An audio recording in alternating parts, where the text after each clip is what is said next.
मोहल्ले का नाम औरंगाबाद है और गुलामी के ये चिन्ह जो हमारे ऊपर लगे हुए हैं, उन चिन्हों को हटाने के उद्देश्य से विश्व वैदिक सनातन न्यास की पूरी टीम आज नगर निगम पे आकर के नगर आयुक्त से भी मिली है।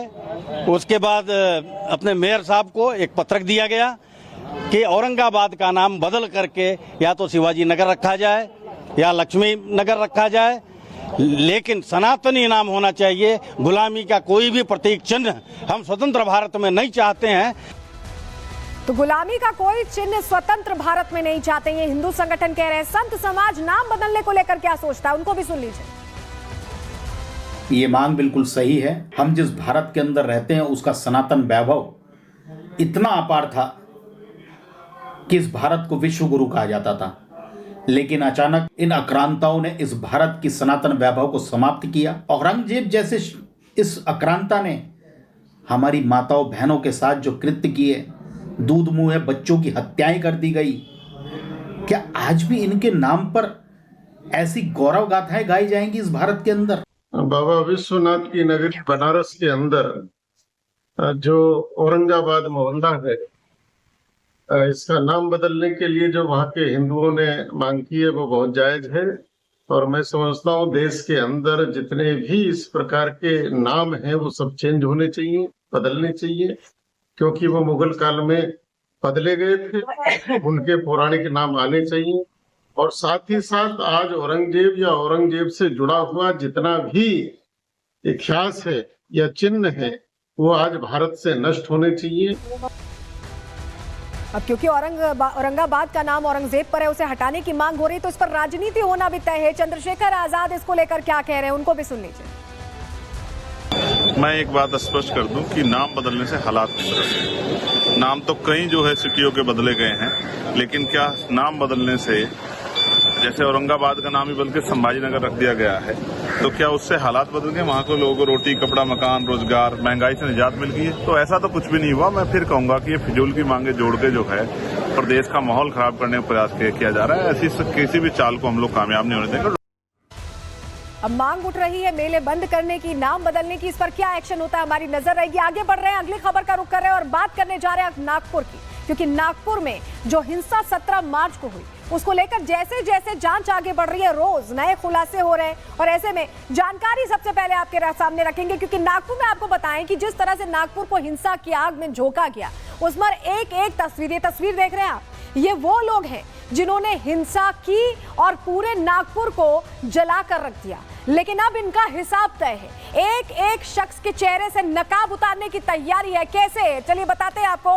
तस्वीर आपको सबसे पहले दिखाते हैं, क्योंकि अब जो औरंगजेब गैंग है वो एक्सपोज हो चुका है। उनकी तस्वीरें सामने आ चुकी। देखिए, एक एक की पहचान हुई है और ये एक्सक्लूसिव तस्वीरें जो हम आपको दिखा रहे हैं, ये इसलिए दिखा रहे हैं क्योंकि एक एक को आइडेंटिफाई किया गया है। जिन जिन के चेहरे पर नकाब था, सबके चेहरे से अब नकाब उतरेगा और कार्रवाई होगी, एक्शन होगा। और ये वो सीसीटीवी फुटेज है जब प्लानिंग की जा रही थी, हिंसा को लेकर प्लानिंग की जा रही थी, और अब प्लानिंग एक्सपोज हो चुकी है। वो चेहरे एक्सपोज हो चुके हैं जिन्होंने नागपुर को हिंसा की आग में झोंक दिया था, क्योंकि अब आरोपियों की पहचान शुरू हो गई है। क्यों हम ऐसा कह रहे हैं, चलिए जानकारी जल्दी से आपके सामने रखते हैं, क्योंकि 17 मार्च को जो कुछ हुआ वो हम सभी ने देखा।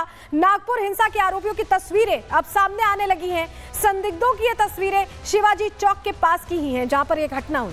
नागपुर पुलिस की जांच के दायरे में है ये सभी संदिग्ध, सबकी पहचान हो रही है। तस्वीर आप यहां पर देख पा रहे हैं। पुलिस इन सभी संदिग्धों की पहचान कर रही है, तस्वीरों को एक एक करके आइडेंटिफाई कर रही है, पूछताछ चल रही है। इनमें से कुछ की तो पहचान हो भी चुकी है और गिरफ्तारी की जा चुकी है। अलग अलग गुट में खड़े दिख रहे हैं ये सभी, झुंड बनाकर सभी संदिग्ध बाइक और स्कूटी से पहुंचे थे शिवाजी चौक, और उसके बाद वो आग लगा देने वाली घटना सामने आई थी जिसने हैरान कर दिया था। हमारी सहयोगी वहां पहुंचे जहां पर शिवाजी चौक, जहां पर यह घटना हुई थी और जहां का फुटेज अब खंगाला जा रहा है। उनकी रिपोर्ट आपको दिखा रहे हैं। तेजी से इस पूरे मामले में इन्वेस्टिगेशन की जा रही है। इन संदिग्धों की पहचान करके उनकी गिरफ्तारी का काम किया जा रहा है। बाकायदा सबूत भी इस पूरे मामले में जुटाए जा रहे हैं। जिस जगह पर मेरी मौजूदगी है ये वही हिंसा का पूरा इलाका है और यहीं पर ही तमाम जो फोटोज हैं वो पुलिस एडमिनिस्ट्रेशन इकट्ठा करते हुए नजर आ रहे हैं। मैं आपको तस्वीरें यहाँ पर दिखाऊं, आप देखेंगे तमाम फोर्सेज यहाँ पर डिप्लॉय है और खास तौर पर आप इस गाड़ी को देखिए, मोबाइल सर्विलेंस वैन यहाँ पर साफ तौर पर डिप्लॉय की गई है। लेकिन ये संदिग्ध क्या है? ये संदिग्ध इकट्ठा होना शुरू होते हैं 4 बजे के बाद से। उसके बाद से उनकी मूवमेंट पर आप जब देखेंगे तो कुछ लोग बाइक पर आते हुए आपको नजर आ रहे हैं, कुछ लोग बाइक पर बैठे हुए हैं, कुछ लोग 4-5 लोगों के ग्रुप्स में खड़े हुए हैं। और एक कॉमन बात आप ज्यादातर तस्वीरों में देखेंगे कि मोबाइल फोन सबके हाथ में है और वो मोबाइल फोन वर्किंग कंडीशन में है, यानी कि कोई किसी से बात कर रहा है तो कोई किसी को कुछ टेक्स्ट मैसेज भेज रहा है। और कल किस तरीके से डीसीपी साइबर सेल ने इस बात को कंफर्म किया था कि अफवाह बहुत तेजी से फैलाई गई, एडिटेड वीडियो बहुत तेजी से फैलाए गए, म्यूजिक लगाकर अलग अलग कंटेंट, आपत्तिजनक कंटेंट लगाकर जो वीडियोस है वो बहुत तेजी से सर्कुलेट किए गए और यही कारण है कि भीड़ एक इकट्ठी होना शुरू हुई। हालांकि अभी कर्फ्यू यहाँ पर इंपोज किया गया है तो पूरी सड़क आपको यहाँ पर खाली नजर आएगी। तो अभी भी यहाँ हालात पर निगरानी रखी जा रही। जुमे का दिन था, ऐसे में और निगरानी रखी गई है। लेकिन जो गिरफ्तार आरोपी उनका मेडिकल कराया गया, तस्वीर आपको दिखाते हैं, देखिए गिरफ्तार आरोपियों का मेडिकल टेस्ट कराया गया है और उसके बाद इनसे पूछताछ लगातार क्योंकि चल रही है और एक एक चेहरे की पहचान यहाँ की जा रही है क्योंकि इनके तार और लोगों से जुड़े हुए हैं। लेकिन आपको बताते हैं कि किस तरह से जितना नुकसान हुआ उतना ही तेजी से अब एक्शन हुआ है। कितना नुकसान हुआ है पहले वो आपको बताएंगे और किस तरह से एक्शन हुआ है, दोनों जानकारियां देते हैं आपको। सबसे पहले बात, कितना नुकसान हुआ इस हिंसा से, कितना ज्यादा नुकसान हुआ है समझिए। 61 गाड़ियों का नुकसान हुआ, उन्हें आग के हवाले कर दिया गया। 36 कार्स जला दी गई, बाइक्स 22 जलाई गई हैं, क्रेन एक पूरी तरह से जला कर खाक कर दिया गया, 2 जेसीबीज को आग के हवाले किया गया। अब एक्शन क्या हुआ ये भी जान लीजिए। 99 लोग अब तक गिरफ्तार किए जा चुके हैं। आंसू गैस के गोले 378 बार छोड़ने पड़े क्योंकि ये काबू में नहीं आ रहे थे।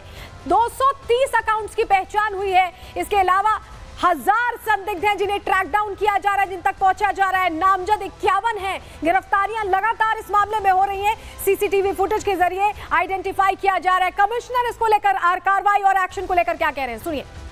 अभी स्थिति पीसफुल है। जिस दिन इंसिडेंट हुआ था उसके बाद से कोई घटना नहीं हुई है और सभी जो सिचुएशन है अंडर कंट्रोल है। जो भी चीज़ें हो रही हैं लीगली कर रहे हैं, सब चीज़ों के रिकॉर्ड हैं और एलिगेशंस तो कोई भी करने का उसको भी अधिकार है।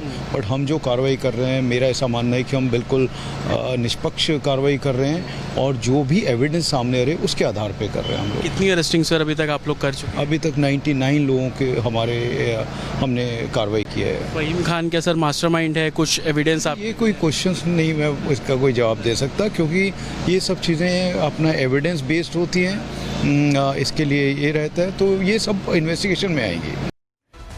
वहीं नागपुर हिंसा पर महाराष्ट्र के मुख्यमंत्री देवेंद्र फडणवीस का बड़ा बयान आ गया है। बड़ी बात उन्होंने कह दी है। दरअसल इस पूरे मामले पर कार्रवाई तो हो ही रही है, वहीं देवेंद्र फडणवीस अब इस पूरे मामले पर आगे बढ़ते हुए बड़ी बात कह रहे हैं। उनका ये सीधे सीधे कहना है कि इस मामले में पहले और अच्छे तरीके से कार्रवाई हो सकती थी और सोशल मीडिया पोस्ट को ट्रैक करने में थोड़ी चूक हुई है और ऐसे में हिंसा के दिन अगर अच्छे से ट्रैकिंग हो जाती तो साजिश का उसी दिन पता चल जाता।